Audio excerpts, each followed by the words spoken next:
Dear students, आज हम exercise 10.2 करने जा रहे हैं। टॉपिक है आपका डेफिनेट इंटीग्रल, निश्चित समाकलन। देखो, इस एक्सरसाइज को जब आपने करना है तो इस एक्सरसाइज में सारे के सारे रूल्स रेगुलेशन आपके इनडेफिनेट इंटीग्रल के चलेंगे।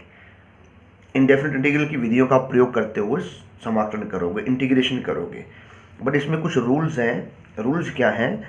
एक रूल्स आपका चेंज होगा नया, कि जब भी कभी आप प्रतिस्थापन या सब्स्टिट्यूट करोगे तो आप उस क्वेश्चन की सीमाएं बदलोगे, उस क्वेश्चन के लिमिट्स को भी चेंज करोगे, क्योंकि इससे कैलकुलेशन आपकी इजी हो जाती है। लिमिट चेंज करने से कैलकुलेशन इजी होगी, तो ये बात आपने ध्यान रखनी है। अब आपका फर्स्ट क्वेश्चन है इंटीग्रल 1 to 3 2x+5 का होल क्यूब।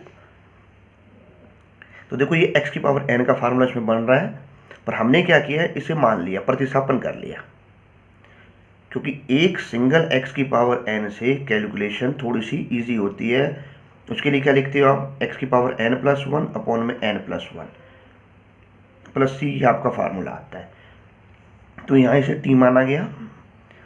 और ये बात आपको पता है कि जब कभी प्रतिस्थापन होता है तो हम उसका डेरिवेटिव करते हैं। यहाँ इस x का 1 हो गया, 1 गुणा 2 2 हो गया, 5 का 0, t का dt/dx। इस dx ने तिरछी गुणा करी, 2dx बराबर बना dt, और dx की वैल्यू बन गई 1/2 dt।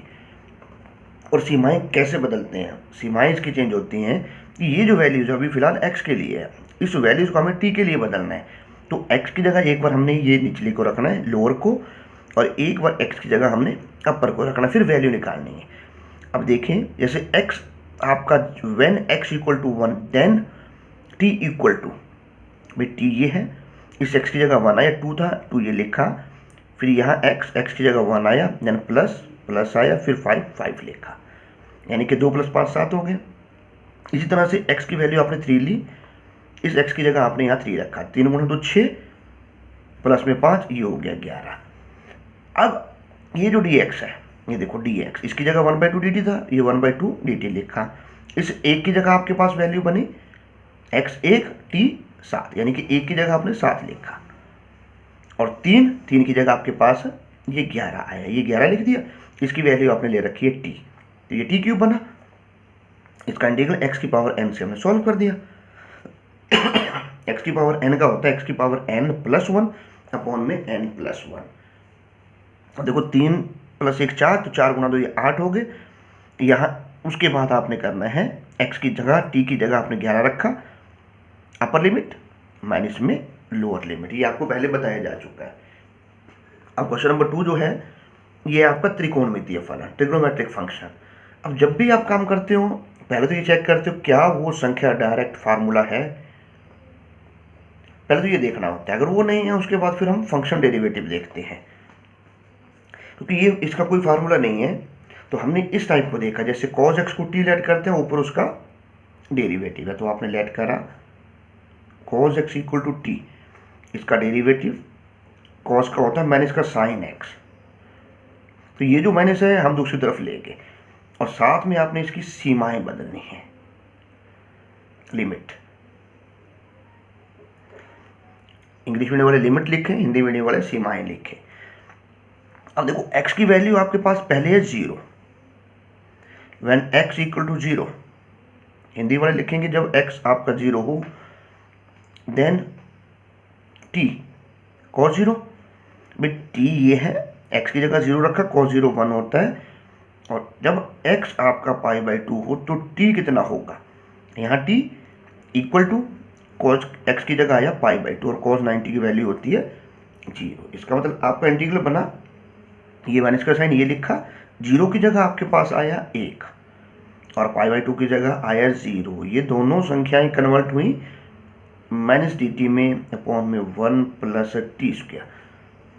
अब इसके ऊपर फार्मूला लगाओ आप। क्या फार्मूला इसका? इस पे ये फार्मूला लगा, आपका फार्मूले वही चलेंगे जो आपने पिछली एक्सरसाइज में पढ़े थे। ये होता है 1/a tan 1 x/a + c। तो a की वैल्यू 1 है, x की जगह t था, अनिश्चित में आप लिखते हो +c, इसमें +c नहीं लिखना, क्योंकि ये डेफिनेट इंटीग्रल निश्चित है। अब एक बार आपने इसमें लगाना है अपर, टी की वैल्यू होगी ना, टी की जगह एक बार ऊपरी सीमा लिखोगे अपर लिमिट, और एक बार माइनस लगाओगे बीच में, फिर आएगी ये निचली सीमा। ये माइनस का साइन, tan इनवर्स 0 की कीमत 0 होती है, और tan 45 का मान 1 होता है। tan 45 को 1 लिखते हैं, इसका मतलब ये आ गया 45। ये माइनस माइनस प्लस हो गए, π/4 इसका आंसर। तो ये बातें आपको थोड़ी ध्यान रखनी है। उसके बाद नेक्स्ट क्वेश्चन आपका क्वेश्चन नंबर 3, इंटीग्रल है cos log x by x dx। अब देखो, अगर हमारे पास नॉर्मल इंडेफिनिट इंटीग्रल का दोनों में फ़र्क क्या है, निश्चित और अनिश्चित में। हल क्वेश्चन को सॉल्व हम अनिश्चित इंडेफिनिट इंटीग्रल की तरह से ही करते हैं, तो पहले हम इसे इंडेफिनिट के लिए करते हैं। आप क्या करते हो, इसमें आपने माना log x equal to t, उसके बाद क्या होता है, आप इसका डेरिवेटिव करते हैं, log x का 1/x। अब ये दोनों किस में कन्वर्ट हो गए, ये दोनों कन्वर्ट हुए dt में। ये आपके पास है cos, इसे आपने ले रखा है t, ये दोनों चले गए dt में। और cos t का इंटीग्रल क्या होता है, sin t। उसके बाद क्या आप लिखते हो प्लस c, ये होता है आपका इंडेफिनिट, और लास्ट में आप t की वैल्यू रखते हो। बट निश्चित में कुछ ज़्यादा काम नहीं होता है, आपको इसकी सीमाएं बदलनी पड़ती हैं। तो लास्ट की जो कैलकुलेशन है, एक बार अपर लिमिट माइनस में लोअर लिमिट, एक्स की जगह, चर की जगह, वेरिएबल की जगह आपको रखने पड़ेंगे। तो इसमें जो लिमिट थी आपकी 1 से 3, ये सारा काम आपका वैसे ही रहेगा। आप इसकी सीमाएं बदलो, एक्स आपका 1 यहाँ रखा है, तो टी कितना हो जाएगा, एक्स की जगह 1, log 1 की वैल्यू होती है 0, x3 तो t हो गया log 3। इसका मतलब आपकी जो लिमिट है 1 पर बना 0 और 3 पर बना log 3। अब आपको यहां ये लिखने हैं, एक बार अपर लिमिट साइन log 3, और दूसरी बार माइनस में लोअर लिमिट, यानी कि t की जगह log 3 आया और माइनस में t की जगह 0 आया। तो इसका आंसर आया साइन log 3, क्योंकि साइन 0 होता है 0। अगला क्वेश्चन आपके पास क्वेश्चन नंबर 4, जिसमें इंटीग्रल है 0 से 1 e की पावर √x अपॉन में √x का समाकलन। हम देखो, आपको रूल बताया था अस्पष्ट फलन, इम्प्लिसिट फंक्शन, अस्पष्ट फलन, जिसे हम t मानते हैं। तो आपने इसे t मान लिया, लेट माना √x बराबर t। उसके बाद इसका डेरिवेटिव होता है x का डेरिवेटिव 1/2 √x dx बराबर dt। अब आपके इस क्वेश्चन के अनुसार dx अपॉन √x, इसमें 2 फालतू है, इस 2 को दूसरी तरफ ले जाओ और इसकी लिमिट बदल दो। कैसे करोगे चेंज लिमिट, x आपका इसमें है 0, अपनी मर्जी से नहीं लेते हैं, इस लोअर को लेते हैं, अपर को लेते हैं। x 0 रखा, 0 का रूट 0 होगा, x आपका 1, तो x की जगह आ गया 1 का वर्गमूल 1 होगा। इसका मतलब क्या बना, आपका ये जो संख्या थी, इस 0 की जगह तो रहा 0, 1 की जगह आया 1, और इसकी जगह बना t, ये दोनों कन्वर्ट हो गए dt में, और इसका इंटीग्रल होगा e की पावर x का e की पावर x 0 से 1, एक बार अपर लिमिट, एक बार लोअर लिमिट। तो e माइनस e की पावर 0 होता है 1, ये इसका आंसर। ऐसे क्वेश्चन नंबर 5, क्वेश्चन इजी हैं, काफ़ी इजी रहते हैं, बट इसके लिए आपको पुरानी विधियां जो हैं इनडेफिनिट इंटीग्रल की, वो सारी याद करनी है। अब आप देख रहे हो संख्या रूट में आ गई, रूट में आपको ये बताया गया था कि हम परमेकन कर सकते हैं, किंतु यहाँ पर आपने परमेकन नहीं करना।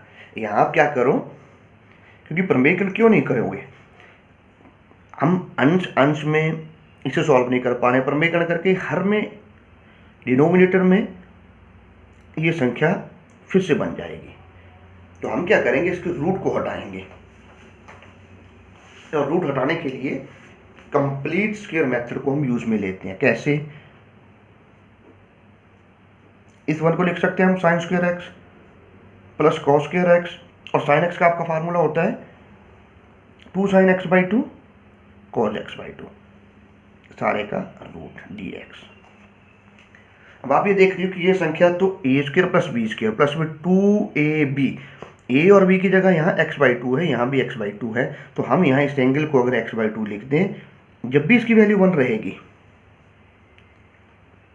तो ये बन गया sine x by 2 plus cos x by 2 का होल स्क्वायर, और होल स्क्वायर से क्या होगा, रूट आपका कैंसिल हो जाएगा। अब आप इसका इंटीग्रल आसानी से कर सकते हो। साइन एक्स बाई 2 का इंटीग्रल होता है माइनस में कॉस एक्स बाई 2, कॉस का होगा साइन एक्स बाई 2, क्योंकि दोनों के गुणांक सेम है तो 1/2 कर देगा भाग, 0 से पाई बाई 2 लिमिट हो गया, ये 2 चला गया ऊपर।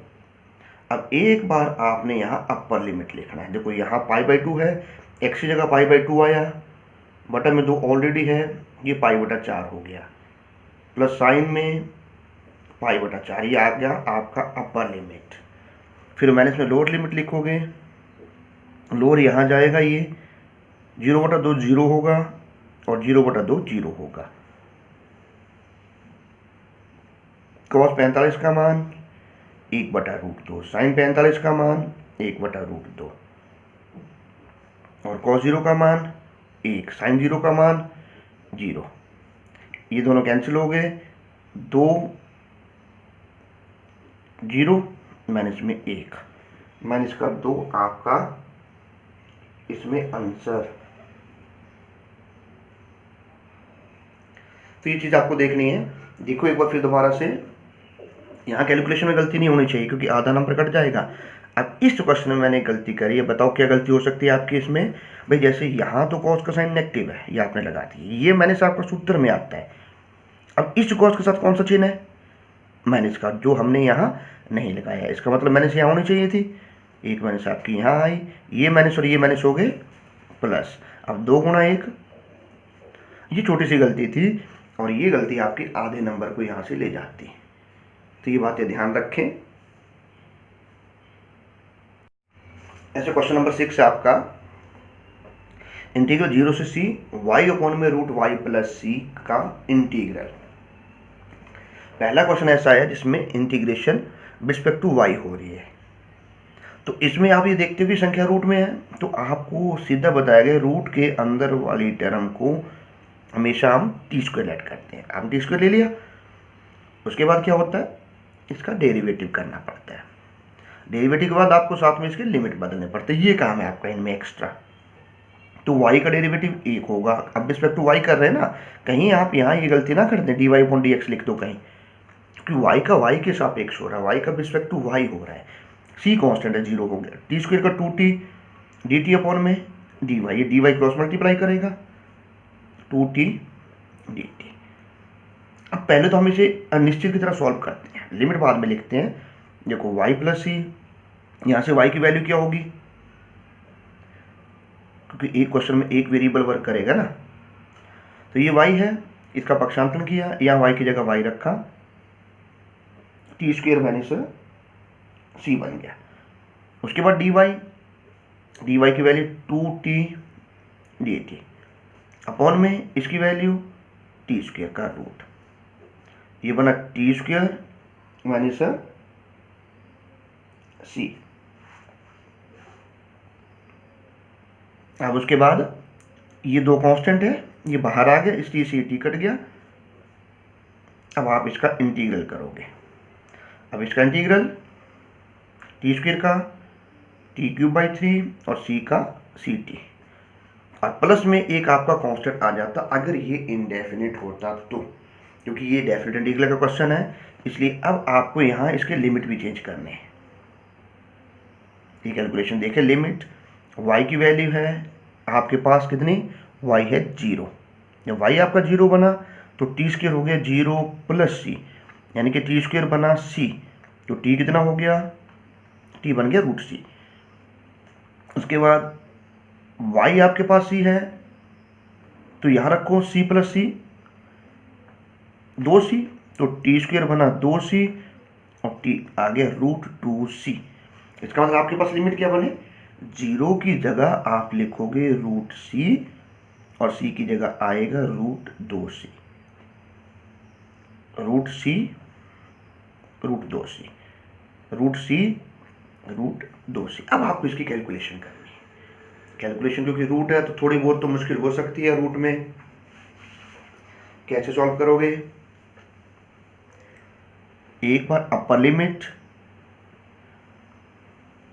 भाई टी की जगह √2c, इसके शक्ति 3 है, बटा में 3 आ गया, यहाँ सी टी की जगह √2c, तो हो गया आपका अपर, फिर माइनस में लोअर c√c, ब्रैकेट क्लोज कर दो। अब इसकी पावर 3 है, इसकी पावर 3 का क्या मतलब है कि इस डिजिट की भी पावर 3 होगी, 2√2 हो गया। भाई √2 की शक्ति 3, √2 गुणा √2 गुणा √2 ऐसे लिखते हो तो ये तो 2 बन गया, ये √2 हो गया। अच्छा c बटा में था 3।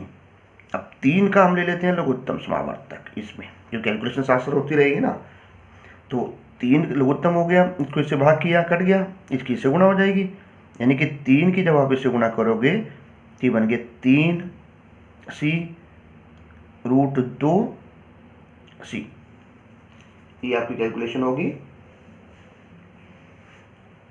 ब्रैकेट क्लोज कर दो, फिर मैंने इसमें c√c और ये 3 इससे गुणा करेगा, c√c बटा में 3 हो गया। अब आपको इसे कैलकुलेट करना है। देखो √2c की पावर 3 है, इसे कैसे लिखते हो आप,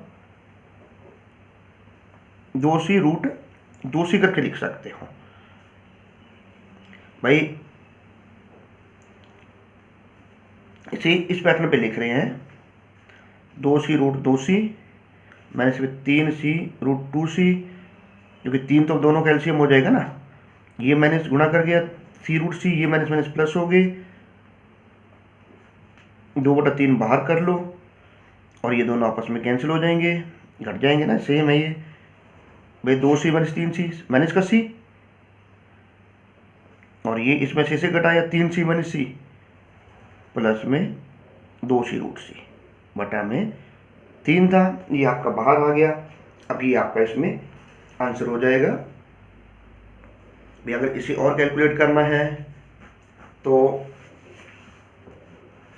इसे कैलकुलेट और कैसे कर सकते हो, जैसे ये c√c आ रहा है, ये c√c आ रहा है, दोनों में से कॉमन निकाल लो, √2 यहाँ भी है, √2 यहाँ भी है, ये कॉमन निकाल लेते हैं। भाई क्या क्या कॉमन है, c√c ये कॉमन, √2 ये कॉमन निकालिए। यहाँ से क्या बचा, यहाँ से तो बचा -1 और यहाँ से √2 बाहर गया तो प्लस में √2 और ये आ गया 2/3, c की पावर 3/2, 2 - √2 को रहने दिया हमने, कॉमन से गुणा कर दिया फिर दोबारा, तो ये आपका आंसर आ गया। ऐसे क्वेश्चन नंबर 7 जिसमें इंटीग्रल 0 से इन्फिनिटी e की power tan inverse x upon में 1 + x² dx। अब इसमें सीधा दिख रहा है ये अस्पष्ट फलन है, इम्प्लिसिट फंक्शन है, इसे लेट करा t, इसका डेरिवेटिव, इसके लिमिट बदलो, x 0 यहाँ रखा 0, tan इनवर्स 0 होगा, x आपका इन्फिनिटी यहाँ रखा, tan के किस कोण की कीमत अनंत होती है, tan 90 की वैल्यू अनंत होती है। इसका मतलब आपकी लिमिट क्या बन गई, 0 की जगह तो 0 है, इन्फिनिटी की जगह आया, सॉल्व करने के बाद π/2, ये बना e की पावर t, ये दोनों चले गए dt में, इंटीग्रल e की पावर t का e की पावर t होगा। अब एक बार अपर लिमिट, एक बार लोअर लिमिट, तो ये संख्या बनी e की पावर π/2 - 1, इसका आंसर। e की पावर 0 जो होता है ना, ये 1 होता है, ऐसे क्वेश्चन नंबर 8 है आपका, जिसमें इंटीग्रल है 1 to 1 plus log x plus upon में एक्स, 1 प्लस लॉग एक्स का होल स्क्वायर अपॉन एक्स का इंटीग्रल। भाई इसमें इसका डेरिवेटिव ये है, तो हम इस कांस्टेंट को भी साथ रख लेते हैं। ये बातें पहले इंडेफिनिट में क्लियर की जा चुकी हैं। तो 1 का डेरिवेटिव 0, लॉग एक्स का 1/x और t का dt बाई dx, ये dx यहाँ ले आओ। अब देखो ये दोनों आपके किस में कन्वर्ट हो जाएंगे, dt में। ये आपने क्या ले रखा है, t का स्क्वायर, और t स्क्वायर का समाकलन t³ बाई 3। लास्ट में t की वैल्यू रख दो अगर इनडेफिनिट कर रहे हो, क्योंकि हम डेफिनेट कर रहे हैं, निश्चित कर रहे हैं, तो हमें साथ में लिमिट बदलनी है। x आपका है 1, तो t कितना होगा, 1 यहाँ रखा, log 1 होता है 0, 1 प्लस 0 1 हो गया।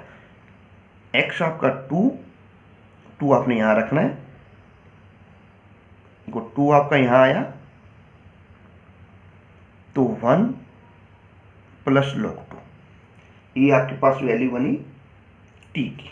अब देखने वैल्यू अजीब सी है, लेकिन कोई फर्क नहीं है इससे। एक की जगह 1 लिखो और 2 की जगह 1 प्लस log 2 लिखो। अब अपर लिमिट लगाओ आप इसमें। भाई t की वैल्यू कितनी थी, 1 प्लस log 2 थी, इसकी पावर 3 बटा में 3, अपर लिमिट हो गया।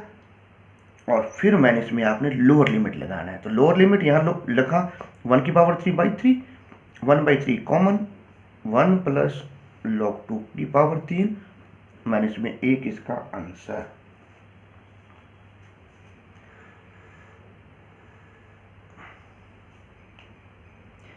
ऐसे क्वेश्चन नंबर 9, जिसमें इंटीग्रल अल्फा टू बीटा है, लिमिट आपकी, और integral to dx x minus alpha into beta minus x, और इसमें कंडीशन दे रखी है बीटा ग्रेटर देन अल्फा। देखो क्योंकि इसमें कंडीशन दी जा चुकी है कि बीटा आपका बड़ा है।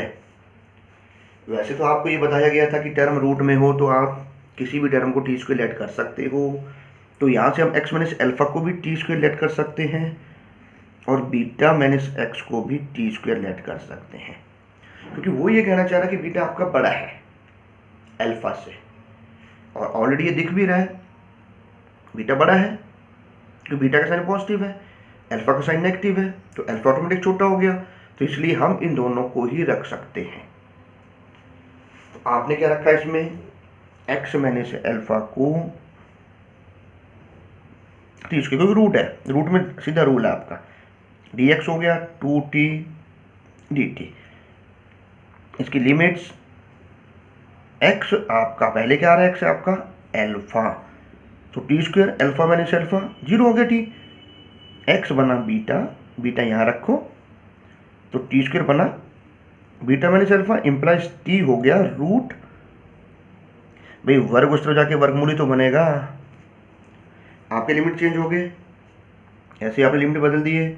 अब इनकी वैल्यूज को आप इसमें प्लेस करो, भाई जहाँ अल्फा है अल्फा की जगह आया 0, जहाँ बीटा बीटा की जगह आया root beta minus alpha, dx की जगह आया 2t dt, ये लिखा, अपॉन में ये dx की वैल्यू आई ना, x माइनस अल्फा की वैल्यू थी टी स्क्वायर बीटा माइनस, उसके बाद है x की वैल्यू आप यहाँ से निकाल लो, x आपका यहाँ से निकल रहा है टी स्क्वायर प्लस अल्फा,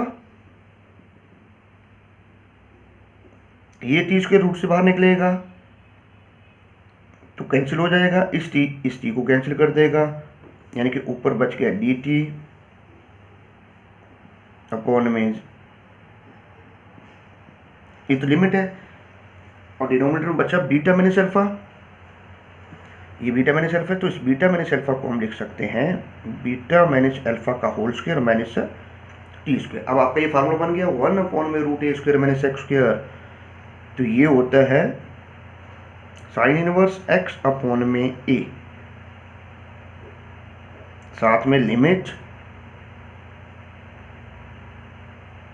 अपर लिमिट माइनस में लोअर लिमिट, ये कैलकुलेशन आपकी बढ़ेगी, ये दोनों कैंसिल हो गए, यहाँ बना साइन इनवर्स 1, ये तो 0 हो गया। साइन की किस कोण की कीमत है? 1, साइन 90, दोनों कैंसिल हो गए, पाई आपका आंसर।